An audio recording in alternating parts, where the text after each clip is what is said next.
Баршаларыңызға сәлем.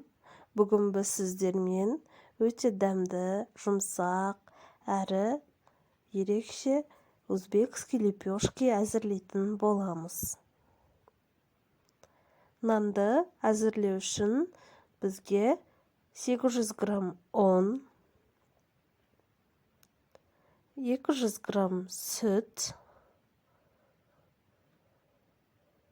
10 грамм дрожжи, жарты шай қасықта қант, 1 шай қасықта тұз, 200 грамм су, 40 грамм сары май қажет болады. Ең алдымен газға қоятын ыдысымызға сары майымызды салып, ысытып, майымызды ерітіп аламыз. Содан соң қайнатып суытылған суымызға араластырамыз. Тұзды еш уақытта апараның үстіне салуға болмайды, сондықтан ұнымызға саламыз. Қантымызды және де дрожжімізді салып, араластырып, бетін жауып, 15-20 минутқа көтеріліп, дайын болғанша қоямыз. Мінекей, апарамыз дайын, осылай көтерілуі керек.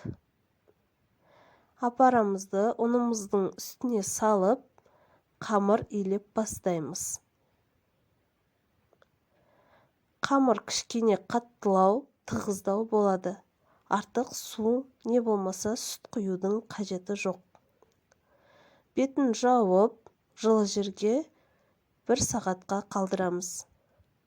1 сағаттан соң осылай қайта бір илеп, көтерілгенін күтеміз. Мінекей, қамырымыз дайын болды. Енді өз қалауларыңыз бойынша 4 не болмаса 5 бөлікке бөлесіздер. Мен 4 бөлікке бөлдім.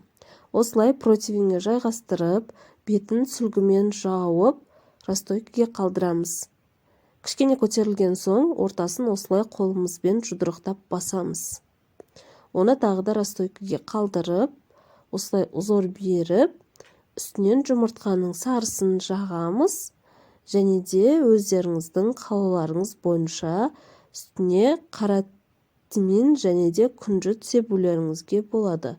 Ол өз еріктеріңізде. Мінекей, біздің нандарымыз пісіп дайын болды. Өте дәмі ерекше және де ұзақ уақыт свежий күйінде сақталады.